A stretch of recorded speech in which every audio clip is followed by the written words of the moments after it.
Catz, I don't know if you're still here, but I don't know. You don't come in here very often. I don't actually know you, but you had a ton of interaction with, and this is off topic a little bit, but you've had a ton of interaction with Riley.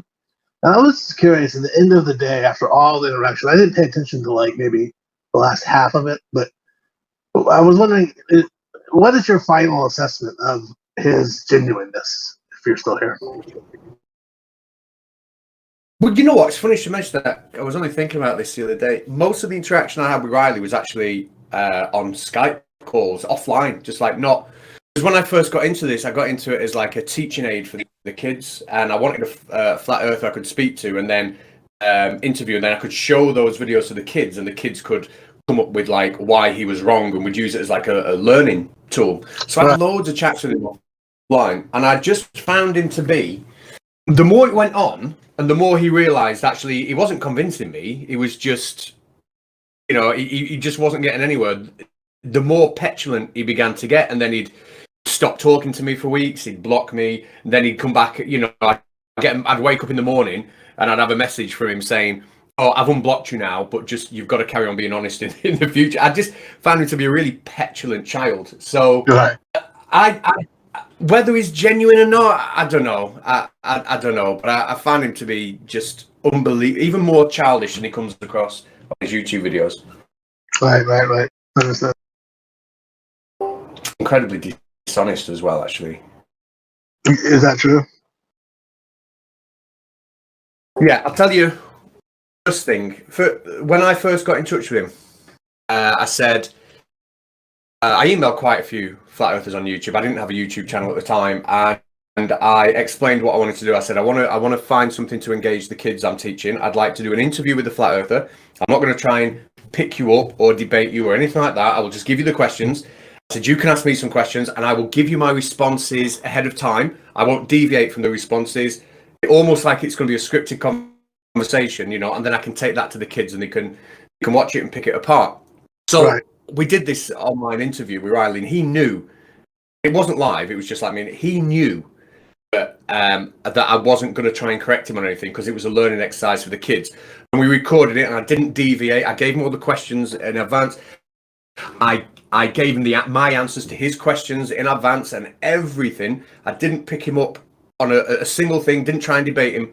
And then I took that back to the kids. And the next thing I know, the day after we've done it, he's give it to the Celebrate Truth channel and classed it as a debate where a science teacher was destroyed because he couldn't answer any of my questions, you know. And he knew in advance I wasn't going to try and debate him or anything like that.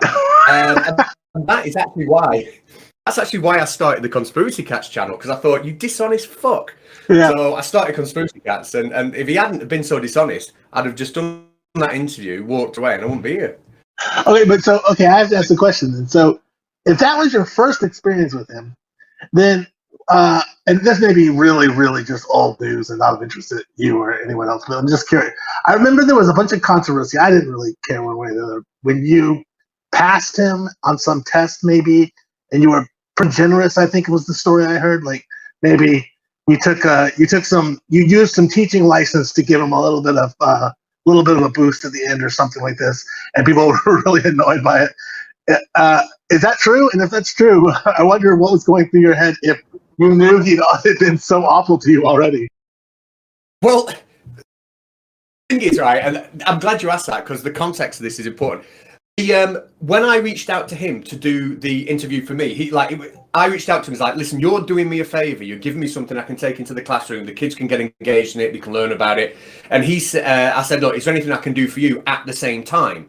Right. So he was like, well, yeah. He was like, I'd really like to have a chance to sit a physics GCSE so I can put on my channel that I'm not thick. I didn't know anything about it. So the two things happened at the same time in the same day. So like, I didn't get a chance to see how dishonest he was or whatever, but he was as a brick. I literally had to walk him through the entire paper. He didn't have a clue about anything. I had to basically tell him what the answers were and then edit the video in a way that it looked like he got it right. But at the time, I didn't know anything about the flat earth community or Riley. I didn't know anybody. I was just a teacher like doing a trade-off with some guy on the internet. He gets something, I get something, and that was it. Yeah, That's of kind course. where that comes. That's fascinating. I'm so glad I asked because I had no idea, and of course that makes so much sense. Although I'm not asking this to be a jerk. I tend to just never want to do that. So I'm not asking you to make fun of him or to be mean. But I'm curious in terms of like an objective sort of sober analysis. You said he's thick as a brick. I mean, how bad was it? I mean, were you like, how shocked were you at what he didn't know, or was it like maybe just, where would you put it in terms of your guess as to sort of like the typical population of non-scientists? In terms of the paper, the exam paper, if he hadn't have had any help from me, it'd have probably scored a 2, which will put him in. It's basically like, so we get a 9. We're in the UK. We're on a scale now of 9 to 1. If you put it in a 2, that's like an old U, like an old G or a U. It's just a complete fail. So I look at all the kids I teach. I might have 200 in a year group. You might imagine 3 or 4 of them will get a U or a G. Unfortunately. Okay. I see. And so that's what he was. But then when we were messaging on Skype, he couldn't calculate a percentage. I remember him messaging me one day, and he was doing something with his taxes, and he was just like, "What percentage is? I think it was like 32 of 80. How do I figure that out?" Huh. So the guy can't even figure out a simple percentage, and he's on the internet telling people, fucking Einstein.